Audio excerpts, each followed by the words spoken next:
পটুয়াখালীর তীব্র ঠান্ডায় কাহিল দক্ষিণের জনজীবন। 14 ডিসেম্বর 2025। বিস্তারিত জানাচ্ছেন নওরিন ওমর ওয়ারশা। তীব্র ঠান্ডায় কাহিল হয়ে পড়েছে সর্বদক্ষিণের জেলা পটুয়াখালীর জনজীবন। খুব ভোর থেকে বেলা বাড়া অবধি ঘন কুয়াশায় ঢাকা থাকছে গ্রামীণ জনপদ।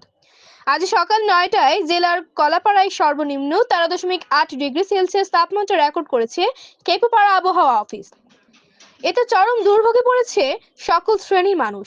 সবচেয়ে বেশি ভোগান্তিতে পড়েছেন নিম্ন আয়ের শ্রমজীবী সহ গভীর সাগরে অবস্থানরত জেলেরা।